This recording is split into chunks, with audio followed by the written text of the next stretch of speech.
Hello, my internet friends.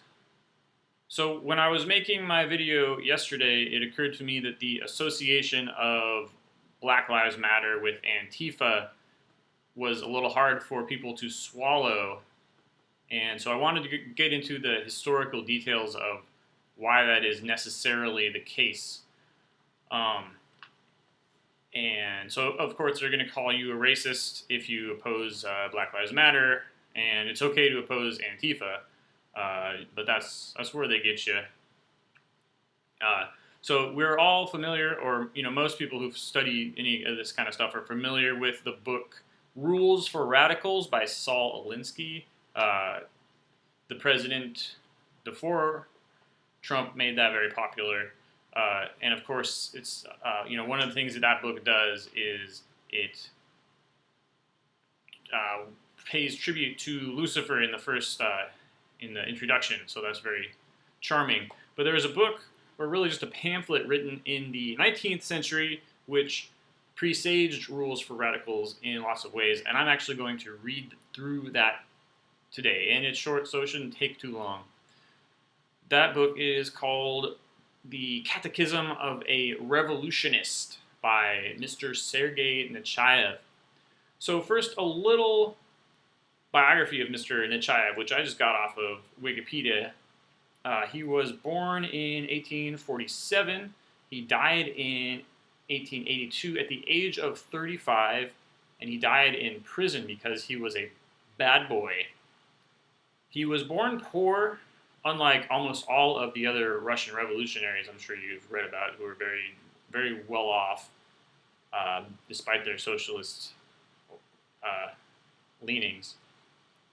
He was associated with the nihilist movement of the Big Lebowski fame, and the nihilist movement concluded with the assassination of Tsar Alexander II in 1882. But this book was a big kind of like rule book for them, or a playbook for them, and you'll see what I mean by that. You'll see why, as I mentioned in my video yesterday, groups like Antifa need groups like Black Lives Matter to to do their dirty work. And in fact, all revolutionary groups need subsidiary groups. This is just how it works. You'll see what I mean when I get into it. And obviously, the big thing is going to be demonstrating the influence that Nechayev had. So I'm sure people who disagree with me are just going to say, oh, well, he was just a nobody, and that's, you'd have to be familiar with Russian history to understand the importance of him, just like you'd have to be familiar with the modern American history to understand the importance of Saul Alinsky. But it's pretty easy to demonstrate how important he was. I'm just going to do that really quickly. So back to his biography. Just some associations with him. Dostoevsky based a character on him in his book Demons, which was about the nihilist movement. And so several groups disassociated themselves from him because a lot of his concepts were too extreme for even the leftist revolutionaries of his day. But even in spite of that, his name, Nechayevshchina, became a way to insult people who had views similar to his, or who you would say had views similar to his. Anyway, so he was a close associate of Mikhail Bakunin, who is considered an anarchist. He was a friend of Mikhail Bakunin. Lenin called him, quote, a titan of the revolution, and he said that all revolutionaries must, quote, read Nechayev. So that just gives you an idea. He was very influential, and this book is very influential. And this book was reprinted, according to Wikipedia, by the Black Panther Party in the United States in the year 1969. So, still kicking around. You can find it on the internet. And I'm going to pull it up here. All right.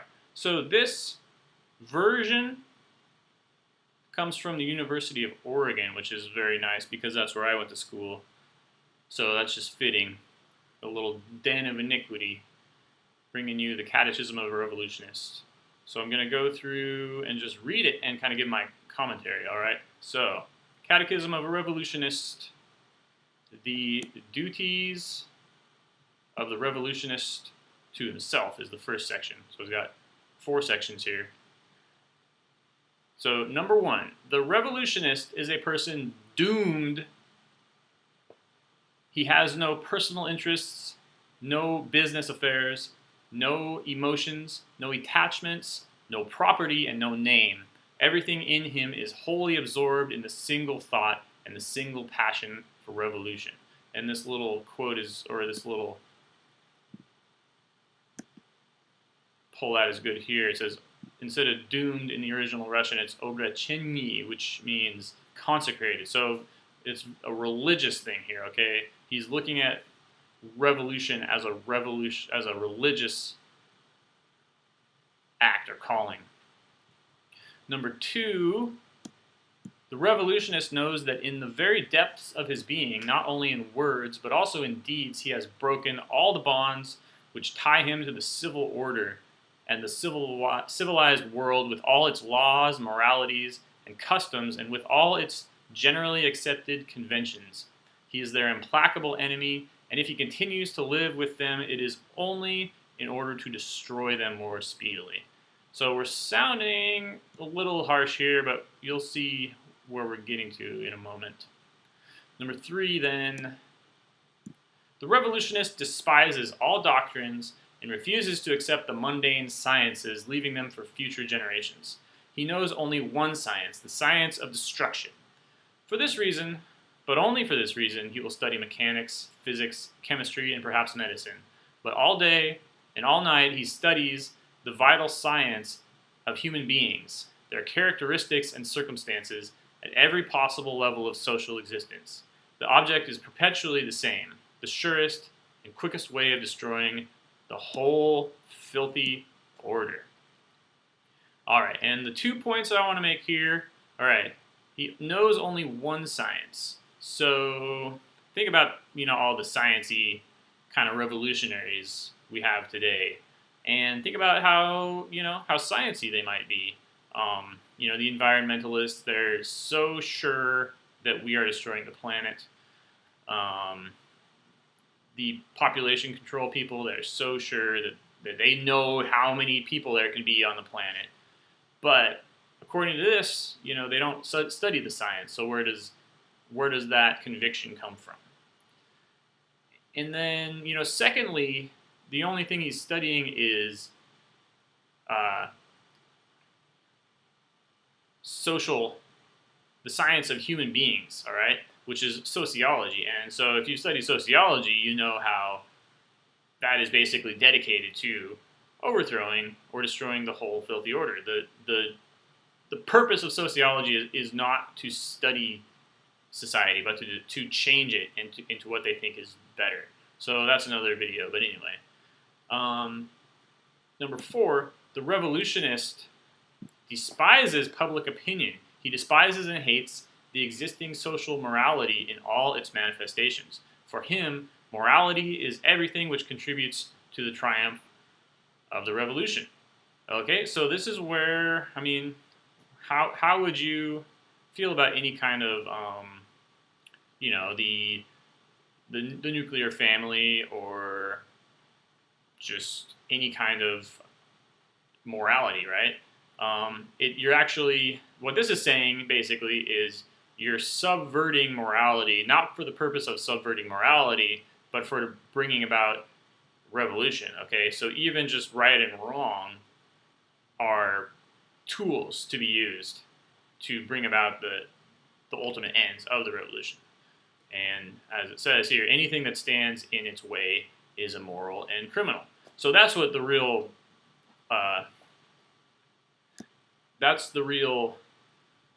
judge of something being wrong or evil, is that it stands in the way of the revolution, not whether it hurts people or anything like that.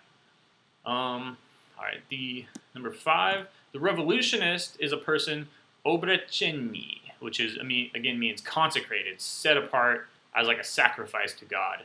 He is merciless toward the state and toward the whole formal social structure of educated society, and he can expect no mercy from them. Between him and them there exists, declared or concealed, a relentless and irreconcilable war to the death. He must accustom himself to torture. Number 6. Tyrannical toward himself, he must be tyrannical toward others. All the gentle and enervating sentiments of kinship, love, friendship, gratitude, and even honor must be suppressed in him and give place to the cold and single-minded passion for revolution. For him there exists only one pleasure, one consolation, one reward, one satisfaction, the success of the revolution.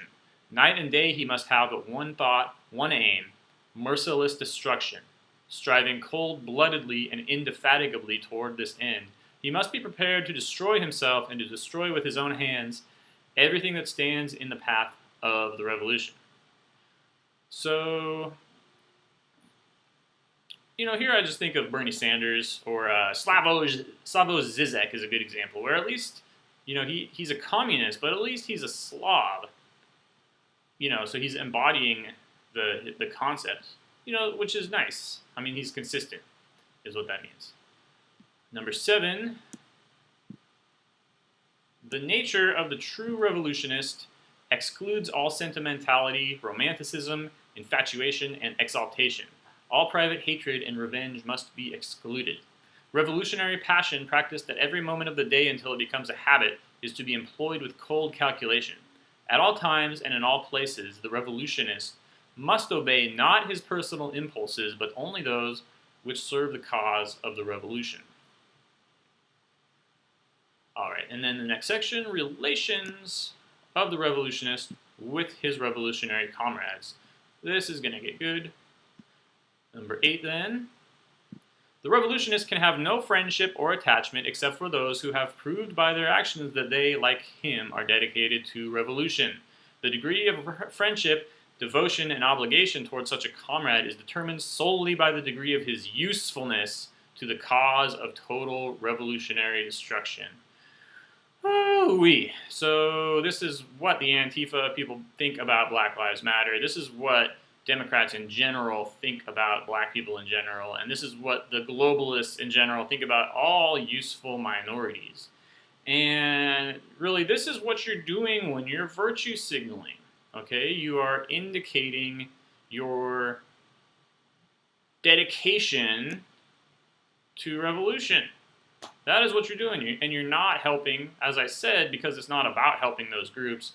It's just showing your dedication to revolution. Virtue signaling. Number 9. It is superfluous to speak of solidarity among revolutionists. The whole strength of revolutionary work lies in this. Comrade revolutionists, tovarishi revoluzionari, so this tovarish is classic comrade, who possess the same revolutionary passion and understanding should, as much as possible, deliberate all important matters together and come to unanimous conclusions. When the plan is finally decided upon, then, the revolutionist must rely solely on himself. In carrying out acts of destruction, each one should act alone, never running to another for advice and assistance, except when these are necessary for the furtherance of the plan. So we all make decisions together, but then we act separately, which is called plausible deniability. All right. Number 10, all comrades should have under them second or third degree revolutionists, i.e. comrades who are not completely initiated. These should be regarded as part of the common revolutionary capital placed at his disposal. This capital should, of course, be spent as economically as possible in order to derive from it the greatest possible profit. The real revolutionist should regard himself as capital consecrated to the triumph of the revolution. However, he may not personally and alone dispose of that capital without the unanimous consent of the fully initiated comrades. So, okay, this is the real terrible thing, okay? All comrades should have under them second or third degree revolutionists. So Antifa which is really under the whatever Democratic National Convention or whatever, George Soros, is itself a second-degree revolutionist, and then Black Lives Matter, hate to say it, is a third-degree revolutionist underneath Antifa. And this is just all by design. This is what you have to have, okay?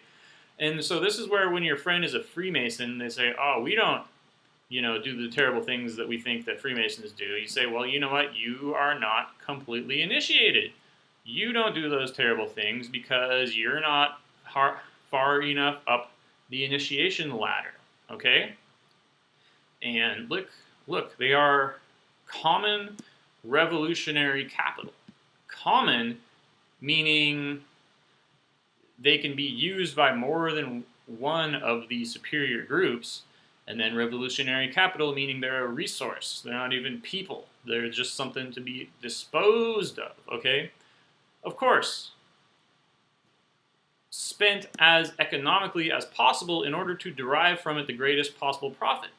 So they're thinking about it in an economic term, so that's kind of good.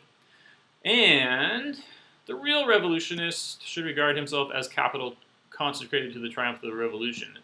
So, they're drinking the Kool-Aid too, to their credit. They're saying they're disposable. However, he may not personally and alone dispose of that capital without the unanimous consent of the fully initiated comrades. So that means you can't throw yourself away unless you confer with the higher up and say, is this a worthy sacrifice? Number 11, when a comrade is in danger and the question arises whether he should be saved or not saved, the decision must not be arrived at on the basis of sentiment, but solely in the interests of the revolutionist cause. Therefore, it is necessary to weigh carefully the usefulness of the comrade against the expenditure of revolutionary forces necessary to save him, and the decision must be made accordingly. So this is Star Trek, whichever that is, Star Trek 2.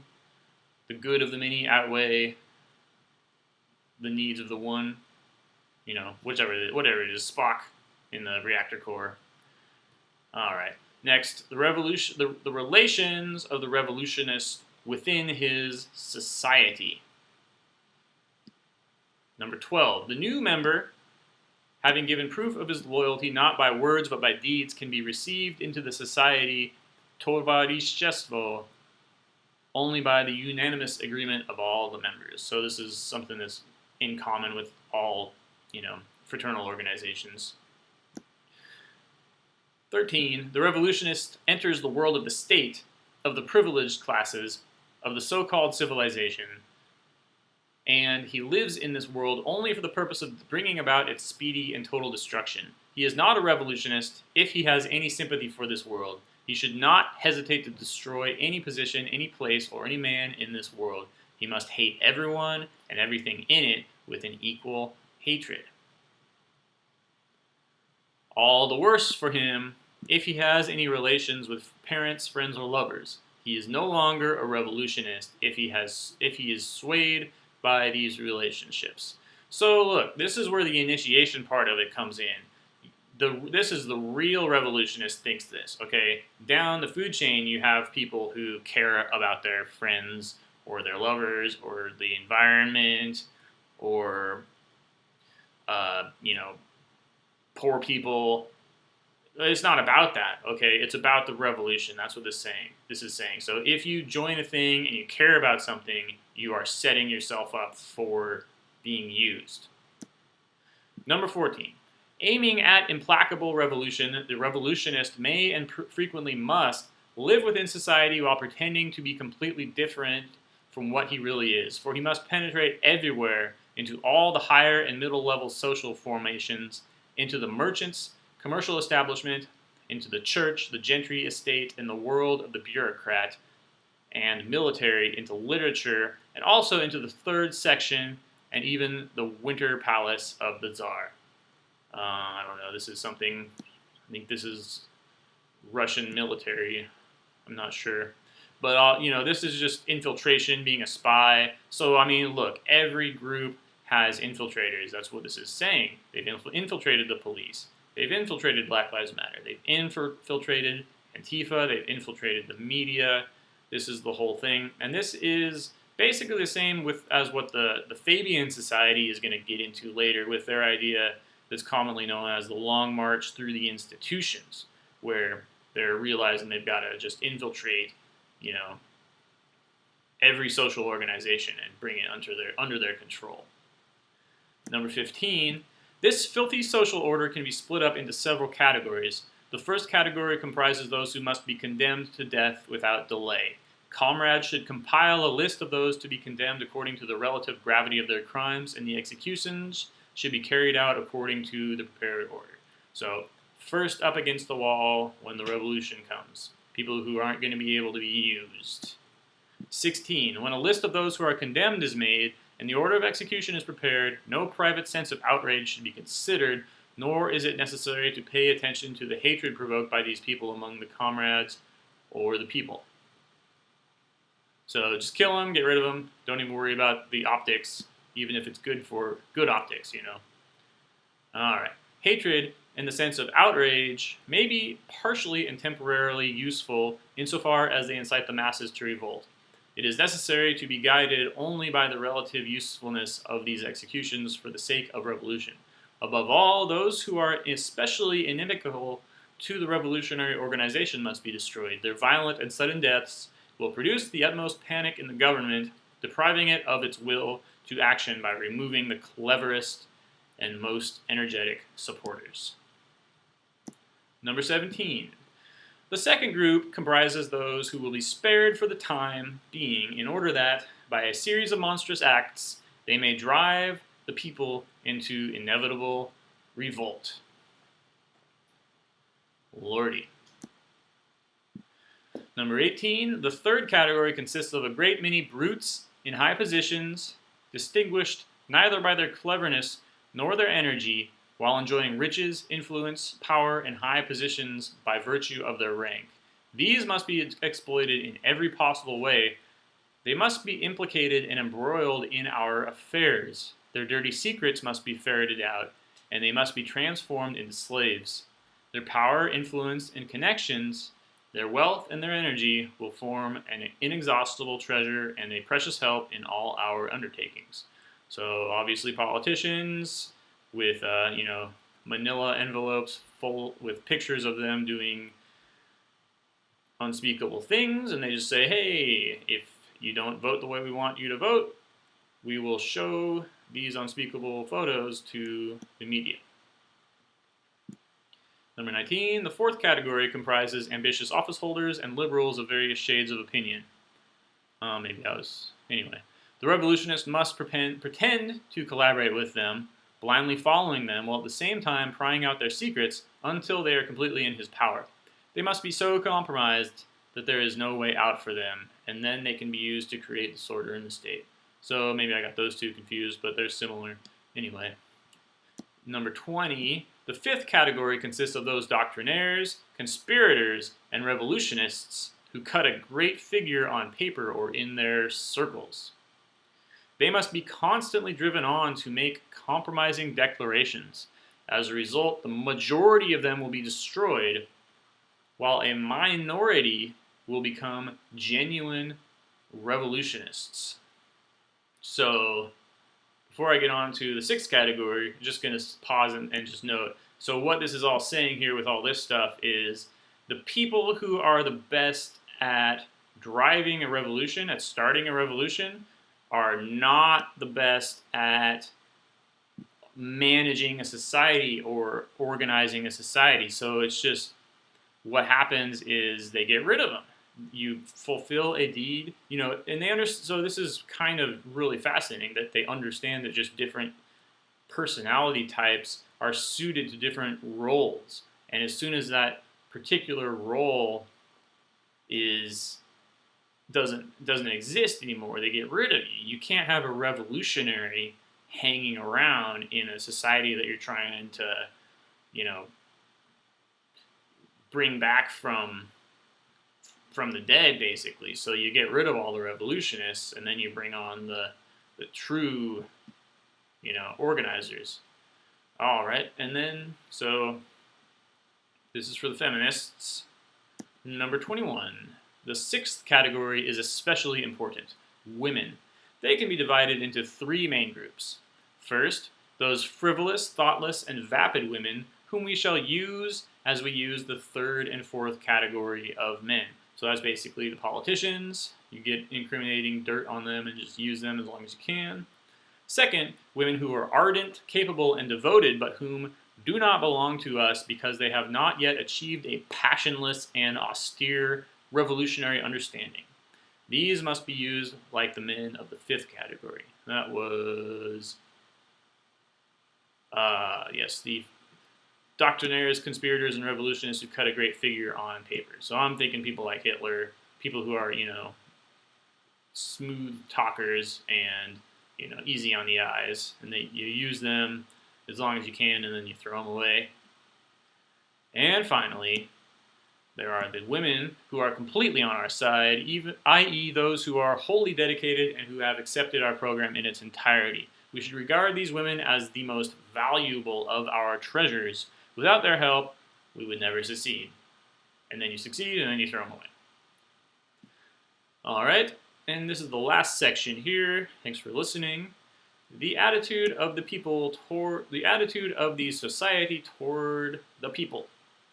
Number 22, the society has no aim, and this is the revolutionary society.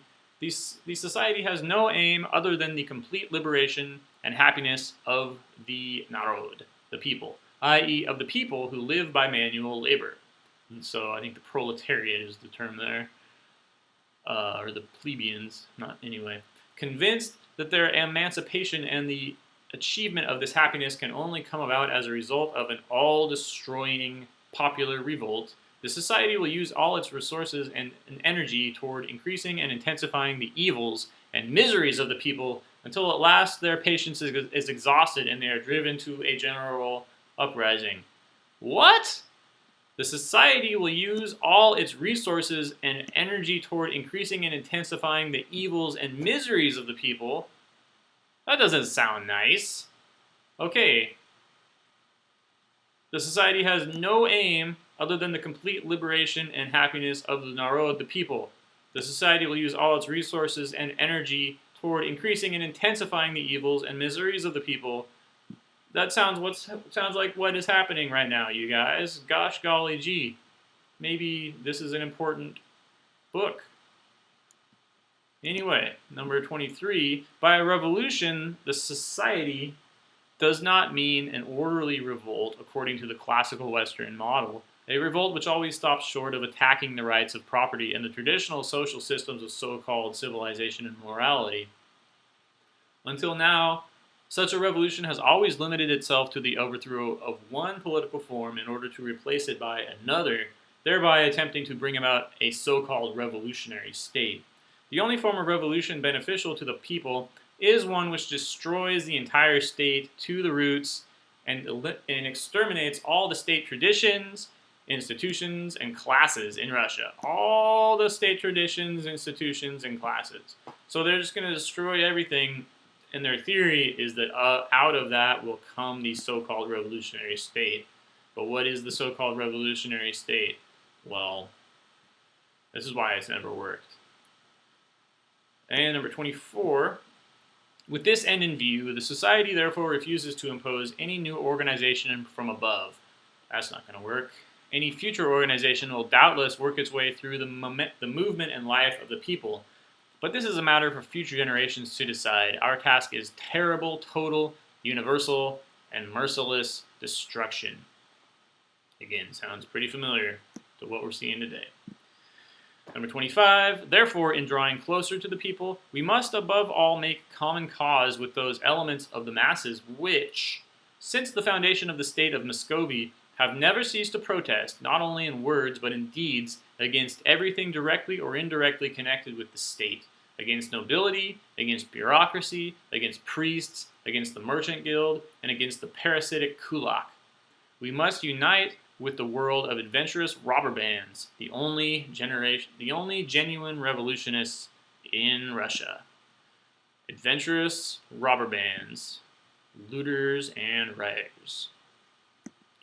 Finally, to weld this world into one single, unconquerable, and all-destructive force. This is our organization, organizatia, our conspiracy, our task. So one world government is the end goal of this wacky doodle system. So basically what you do is you find people who are supporting a given cause and you subvert them and you gain control of them. And so people think that they are fighting for whatever they think they're fighting for, and then you come along at the last second and you pull the old switcheroo, and instead of fighting for Black Lives Matter in this instance, now they're fighting for the revolution, the global government. So this is how it works. And the beauty of it is that the louder a person is in agitating for their particular cause, their pet issue, whatever that may be, the less likely anyone is to look at the hand behind the curtain. So who's paying for them, who is supporting them, because they're going to say, well, this person is a bona fide absolute fanatic. I don't think that they're being fed money. I don't think they're being fed lines. And in most cases, they aren't being fed lines. They are being fed money. But what you do is you put a second in command into that group, and then when the group has outlived its usefulness, when it's gotten to a certain point, you kill the fanatic, and then your second in command guy comes in charge, and then you go on to the next step, okay?